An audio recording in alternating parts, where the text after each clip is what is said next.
He titulado este mensaje es Jesús nuestra Pascua. Él es nuestra Pascua, hermanos. En Lucas capítulo 22, versículos del 7 al 8, dice la palabra de Dios: llegó el día de los panes sin levadura, en el cual era necesario sacrificar el cordero de la Pascua. Y Jesús envió a Pedro y a Juan diciendo: id, preparadnos la Pascua para que la comamos. El versículo 13 de ese mismo capítulo dice: fueron pues y hallaron como les había dicho y prepararon la Pascua. Versículo 15: y les dijo: cuánto he deseado comer con vosotros esta Pascua antes que padezca. Versículo 16: porque os digo que no la comeré más hasta que se cumpla en el reino de Dios. Palabra de Dios. Cierre sus ojos ahí. Vamos a hacer una pequeña oración para encomendarnos al Señor. Padre Santo, te damos gracias por este tiempo que nos prestas, por este momento, por esta libertad que tenemos de poder compartir la mesa del Señor en este día. Señor, bendito sea tu nombre. Hoy que vamos a abrir tu palabra, a escudriñar las escrituras, permite que caiga en buena tierra, Señor. Digo yo a mí mismo, a mi corazón: soy buena tierra, recibo tu palabra, Señor. Que venga, Señor, a darme vida en el nombre de Jesucristo, Padre. A ti sea la honra, la gloria y la alabanza, y todos decimos amén.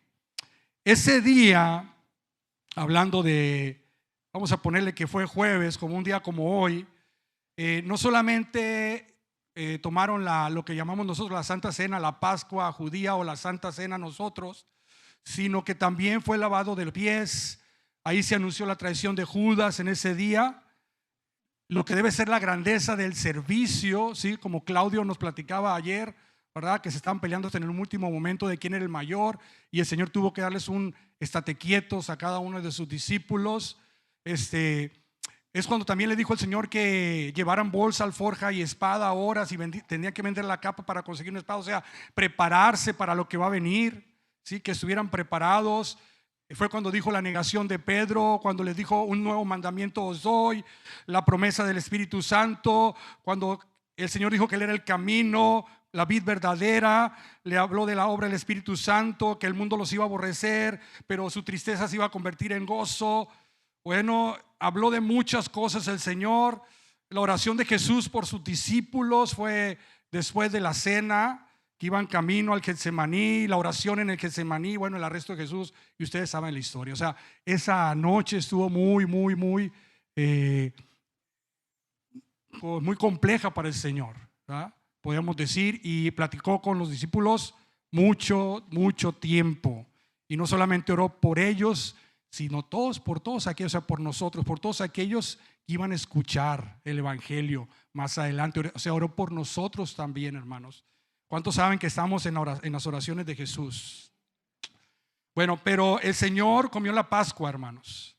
¿Y qué era la Pascua para los judíos? Bueno, ya nuestro hermano Oscar nos lo estuvo diciendo en la mañana.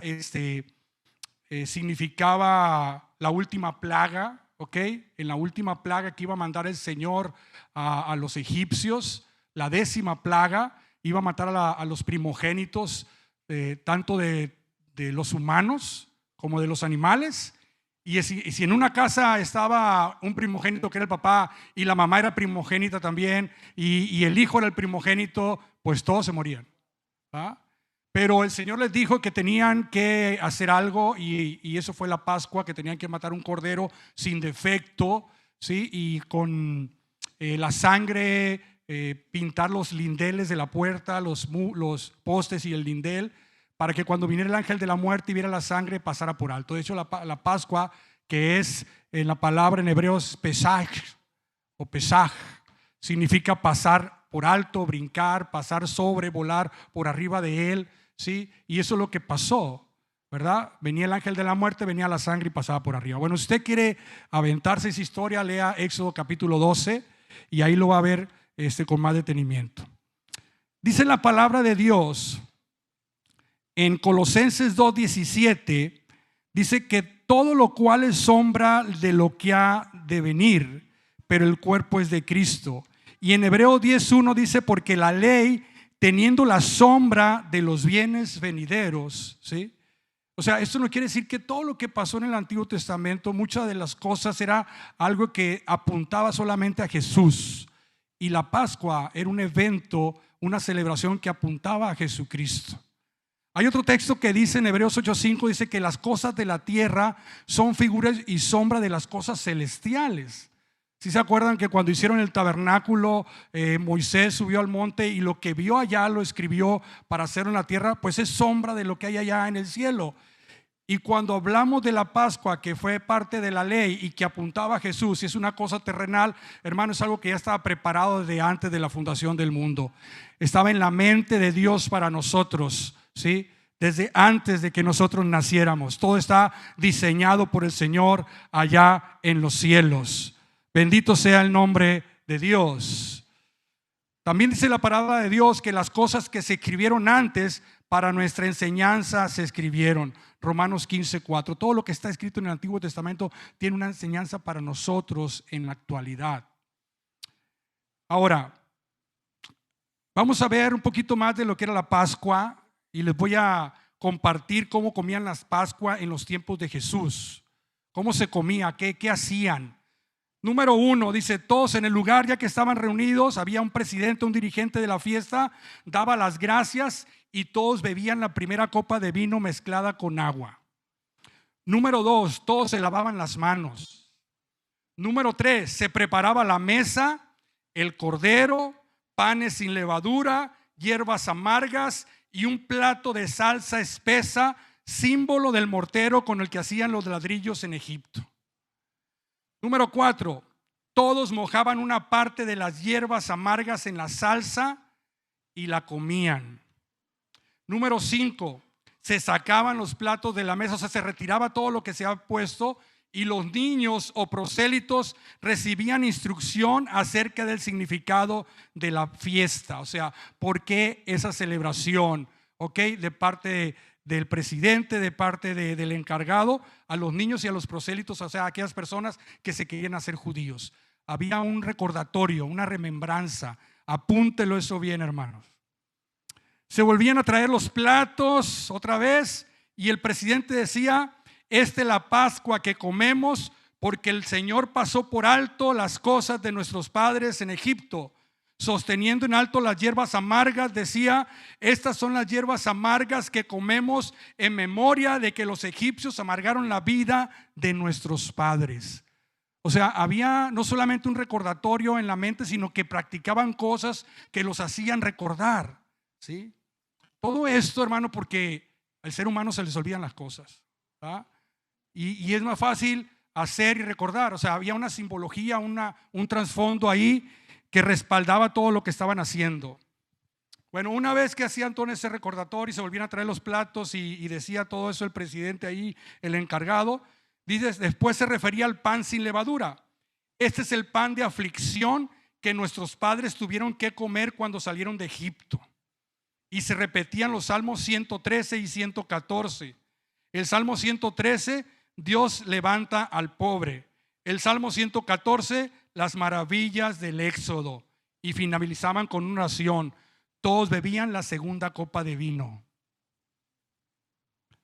Número 7, el presidente rompía uno de los panes sin levadura y daba las gracias. Y hasta ese entonces se rompía el pan. Número 8, todos participaban entonces del Cordero Pascual y todos empezaban a comer el Cordero Pascual. Número 9, para finalizar la cena, todos tomaban un trozo de pan con algo de hierbas amargas, o sea, ya empezaban a agarrarse como un taquito, ¿sí? Agarraban el pan, las hierbas amargas y lo remojaban en la salsa y se lo comían. Bebían entonces, paso número 10, la tercera copa de vino llamada copa de bendición. Número 11, el presidente pronunciaba entonces los salmos 115, 116, 117 y 118 y con otra copa de vino finalizaba la fiesta. Hermano, cada salmo era una canción, ¿sí? O sea, cantaban. ¿ok? Pero había 4 copas de vino. Ahora, cuando vemos esto y vemos cómo celebraban los judíos en los tiempos de Jesús, pues ya se nos hace un poco más entendible cuando el Señor habla, ¿sí? Que cuando cenó con sus discípulos ellos mojaron el pan, dieron gracias, hablaban del pan, del vino, ¿no? Y también cantaron un salmo antes de irse al monte de Getsemaní, porque era parte de lo que hacían en la Pascua. Él estaba celebrando la Pascua judía, pero hubo algo adicional que marcó la diferencia, algo que no se había hecho en ninguna Pascua anteriormente. Por eso dijo el Señor: cuánto he deseado comer esta última Pascua, porque les iba a enseñar, les iba a dejar algo, una ordenanza también, ¿sí? Y era su último momento de intimidad con los discípulos, porque después de ahí, hermanos, wow, ustedes saben la historia, los discípulos lo dejaron, no oraron con él, ¿sí? Corrieron, ¿verdad? Cuando Pedro le había dicho: yo voy a dar mi vida por ti, ¿sí? Y nadie te va a tocar, y sí se puso bravo, ¿no? Al principio le cortó la oreja a un guardia por ahí, pero el Señor lo reprendió, pero huyeron, terminaron huyendo todos. Y ese momento, el Señor sabía que era su último momento de intimar con sus discípulos, porque eso también se trata de lo que vamos a hacer hoy. Es un momento de intimidad entre nosotros, de koinonía, de comunión entre nosotros.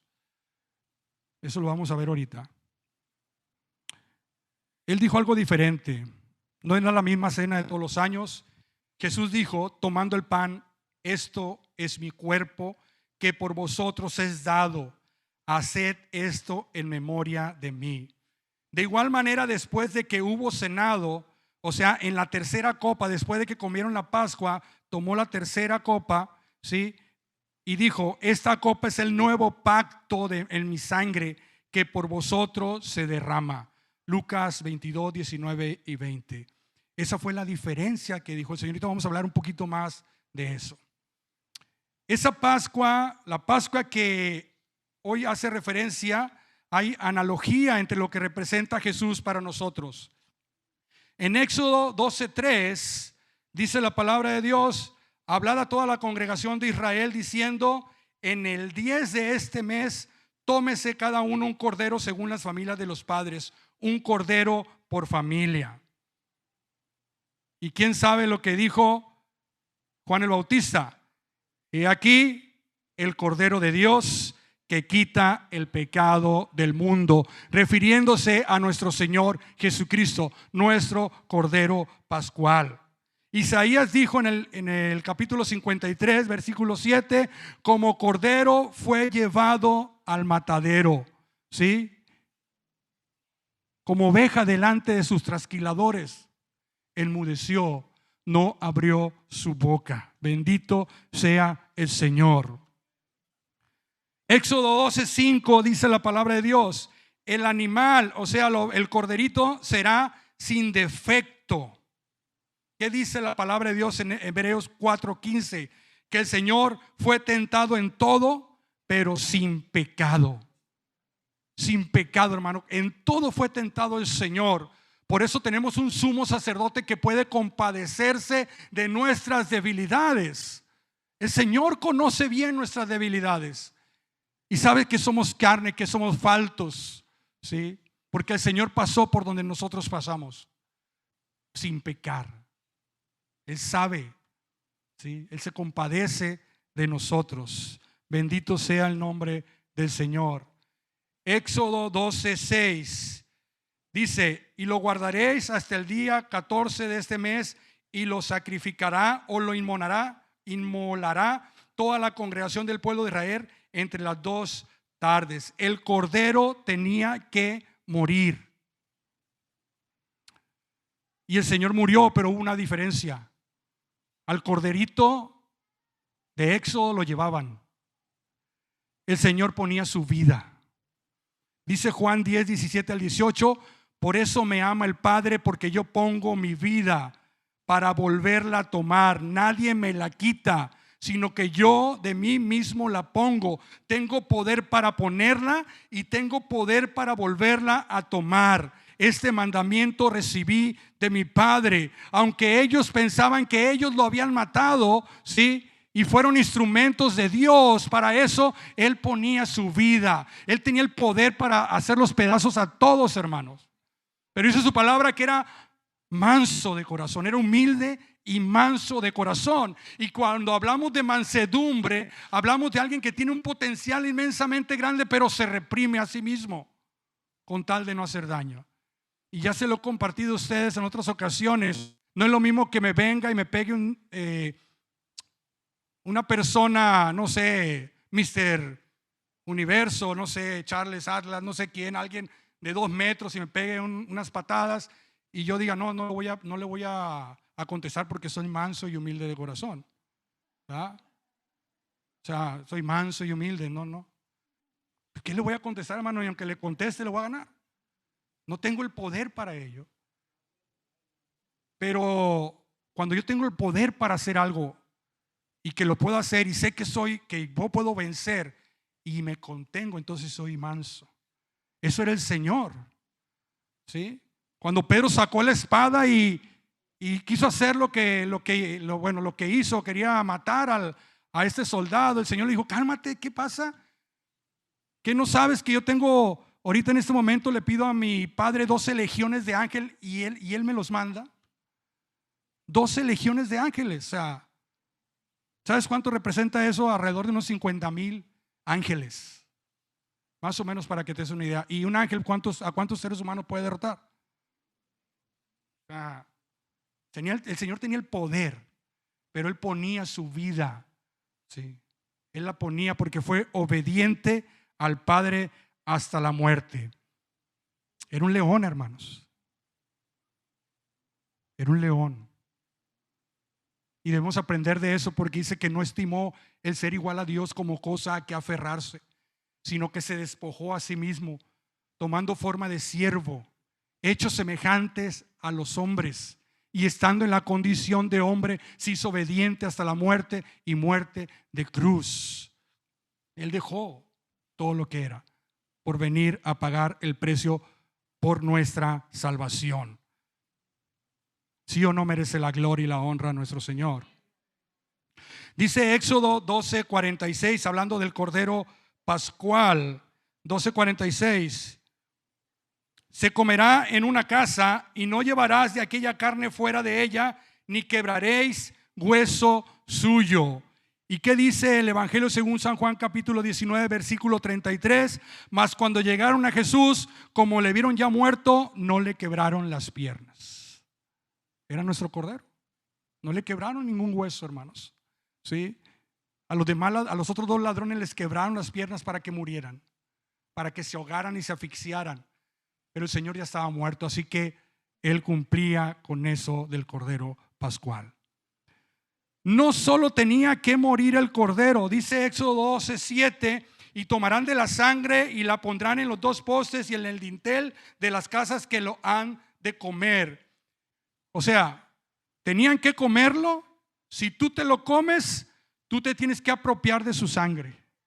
Te comes el Cordero, pero tienes que agarrar esa sangre para poder agarrar la puerta, los lindeles, ¿sí?, y los postes y mancharla con la sangre. ¿Qué dice Primera de Pedro 1:18 al 19?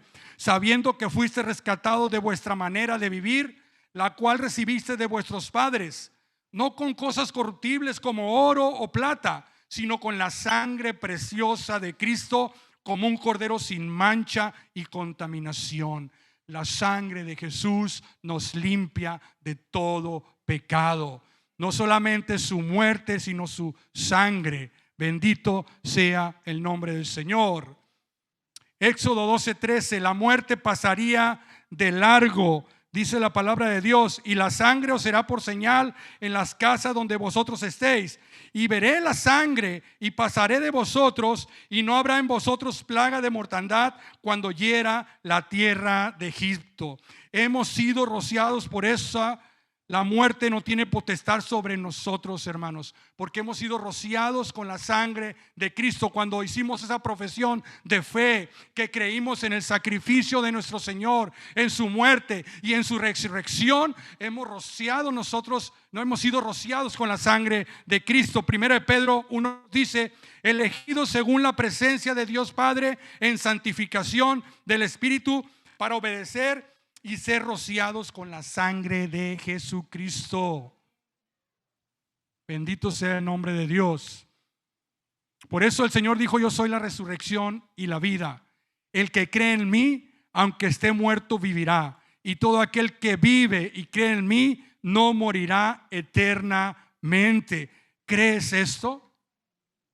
Así le dijeron a Marta: ¿crees esto? Y el Señor nos dice ahora: ¿crees esto? Amén. Yo creo. ¿Sí? Yo creo. Dice que aquel que vive y cree en mí no morirá eternamente. Un día el Señor ahí del sepulcro nos va a levantar. Al toque de la final trompeta, dice su palabra, los muertos en Cristo resucitarán primero. Y si alguno haya quedado vivo, será transformado en un abrir y cerrar de ojos, y nos encontraremos con el Señor en el aire. Bendito sea su nombre. Aleluya. Jesús es el mediador del nuevo pacto, y a la sangre rociada que habla mejor que la de Abel. La de Abel clamaba venganza. La sangre de Jesucristo clama perdón por sus hijos. Aleluya. Primera de Juan 1:7 dice: la sangre de Jesucristo su Hijo nos limpia de todo pecado. Y Primera de Corintios 5 del 7 al 8 dice la palabra de Dios: limpiaos pues de la vieja levadura, para que seáis nueva masa, sin levadura como sois, porque nuestra Pascua, que es Cristo, ya fue sacrificada por nosotros. Así que celebremos la fiesta, no con la vieja levadura, ni con la levadura de malicia y de maldad, sino con panes sin levadura, de sinceridad y de verdad. Aleluya. Bendito sea el nombre del Señor. Aquí se nos compara a nosotros como esa masa sin levadura, ¿sí? Llenos de sinceridad y de verdad. Bendito sea el nombre del Señor. En esta última Pascua, nuestro Señor instituyó lo que llamamos la Santa Cena, o la Cena del Señor, o el partimiento del pan. Y fue una ordenanza de nuestro Señor: tomad, comed. ¿Sí? Tomad, comed. 1 Corintios 11, 23 al 26: porque yo recibí del Señor lo que también os he enseñado, que el Señor Jesús, la noche que fue entregado, tomó pan, y habiendo dado gracias, lo partió y dijo: tomad, comed, esto es mi cuerpo que por vosotros es partido, haced esto en memoria de mí. Asimismo tomó también la copa después de haber cenado, diciendo: esta copa es el nuevo pacto en mi sangre, haced esto todas las veces que la bebieres en memoria de mí. Así pues, todas las veces que comieres de este pan y bebieres de esta copa, la muerte del Señor anunciáis hasta que Él venga. Él instituyó esta nueva ordenanza, la cena del Señor, el partimiento del pan. Dice que en la antigüedad la iglesia primitiva lo hacía cada domingo, el primer día de la semana. Cada domingo lo hacían. Hechos 27 dice: el primer día de la semana reunidos los discípulos para partir el pan. Cuando se menciona la palabra partir el pan, es compartir la mesa del Señor. Y lo hacían cada domingo. Hoy en la actualidad hay gente que la hace a diario, hay otros que la hacen cada mes, otros en fechas especiales, y nosotros aquí en esta iglesia la practicamos cada año, este día, cuando nos acercamos a estas fechas, ¿no?, de la Pascua. Aunque ya se nos dijo en la mañana que la Pascua judía todavía no es, sino hasta el 23 de abril. ¿Sí? Lunes 22 de abril. ¿Ok? Ahí empieza la Pascua judía. Y no se junta, o sea, de hecho por ahí leí alguna vez que desde que la iglesia católica o la iglesia primitiva siempre la quiso hacer, no que fuera igual a la Pascua judía, ¿sí? Y por ahí cuando hicieron todo esto de la Semana Santa y lo hacen en ciertas fechas, acá en Occidente, lo hacen con el propósito de que no coincida con la Pascua judía. ¿Sí? Entonces, bueno, pero no importa cuándo sea, la cosa es que podamos tener esa oportunidad de llevar a cabo la ordenanza del Señor. Ahora, ¿cuánto es cuando se debe hacer? Pues no, muchos lo hacen un día, otros días, una vez al año, 2 veces al año, no sé.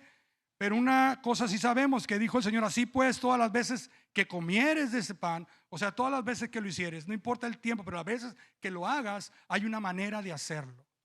¿Sí? Una manera de hacerlo. Ahora, ¿quiénes pueden participar? Los creyentes. ¿Por qué? Porque son los que pueden discernir el cuerpo y la sangre del Señor. Son los que saben lo que significa el sacrificio de nuestro Señor Jesucristo, el que es creyente. 1 Corintios 11:29 dice: porque el que come y bebe indignamente sin discernir el cuerpo del Señor, juicio come y bebe para sí. Entonces debemos de estar conscientes de lo que significa y representa.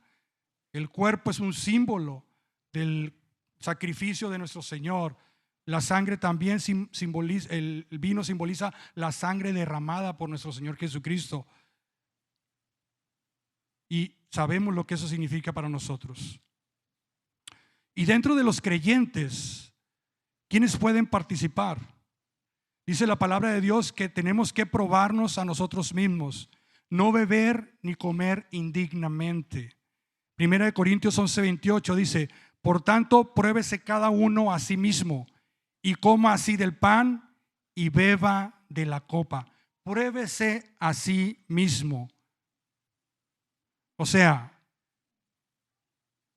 tenemos que ser santos primero, estar en comunión los hermanos unos con otros. Y hablando de santidad, no quiero decir perfección, no quiero decir que no cometamos errores.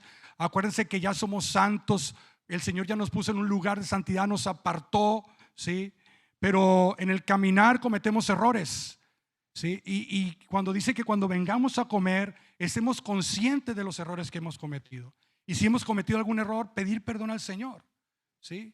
O sea, tenemos que pensar en eso. Si hay algo que tenemos con algún hermano, pues no es el tiempo ahorita de arreglar las cosas. O sea, pídele perdón al Señor. Y si hay algo que tienes en contra de algún hermano, después búscalo y arréglate con él. O sea, examinémonos a nosotros mismos, ¿sí?